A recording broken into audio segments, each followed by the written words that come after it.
Bonjour les amis, comment allez-vous en ces temps compliqués? Un bref rappel pour ceux qui ne seraient pas au courant. Le site ITV va revenir, nous y travaillons. Merci de regarder cette vidéo affichée à l'écran et dont vous trouverez le lien en partie description pour plus d'infos sur la cause de sa fermeture.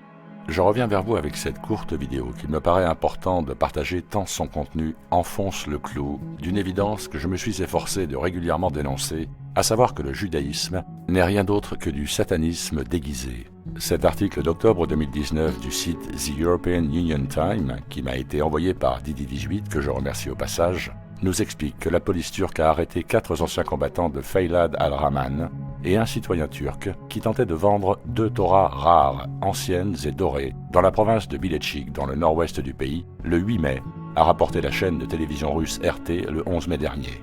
Le journal turc Daily Sabah a déclaré que la police avait confisqué les 2 anciennes Torahs lors de l'arrestation. Selon ce journal, ces artefacts ont une valeur de près de 2 millions de dollars. L'article précise que des sources de l'opposition syrienne ont confirmé que les combattants de Feylad al-Rahman avaient volé les anciennes Torahs dans une synagogue historique vieille de 2000 ans, située dans le district de Jobar, à l'est de la capitale syrienne de Damas. Le district a été sous le contrôle du groupe Feylad al-Rahman, soutenu par les États-Unis de 2013 à mars 2018, date à laquelle il a finalement été libéré par l'armée arabe syrienne. Après la libération de Jobar, les militants pro-gouvernementaux syriens ont révélé que de nombreuses synagogues juives historiques du district avaient été pillées et détruites par les combattants de Feylad al-Rahman, qui avaient même creusé des tunnels sous ces sites, pensant y trouver des trésors juifs. Ces parchemins auraient été fabriqués avec du cuir de gazelle brodé et de multiples ornements de rubis et d'émeraudes de différentes tailles.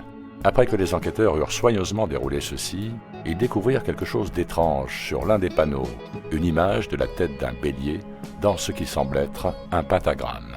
Tiens, ces enquêteurs viennent de découvrir la symbolique de Baphomet sur 2 artefacts de la Torah pillés dans une synagogue dont ils n'auraient jamais dû sortir. Je vous laisse apprécier les images de cette découverte et les symboles sataniques qui s'y trouvent. Tout y est. On y voit même une effroyable référence au blood libel, ou calomnie du sang, signifiant l'utilisation de sang d'enfants chrétiens dans la célébration de la Pâque juive, rituel qui perdure encore de nos jours. Pour vous en convaincre, je vous conseille de lire l'excellente traduction faite par Didi18 justement, du livre d'Ariel Toff, La Pacte sang, dont vous trouverez le lien vers le fichier PDF en description. Les amis, certains vont dire que ces artefacts sont des faux, bien entendu. Personnellement, je crois qu'ils sont tout à fait véritables et révélateurs de ce qui a été caché si longtemps et qui est maintenant en train d'être révélé au grand jour par des voies complètement détournées. Il va falloir se débarrasser du parasite, nous n'avons pas le choix. Merci de partager et commenter cette vidéo si le cœur vous en dit.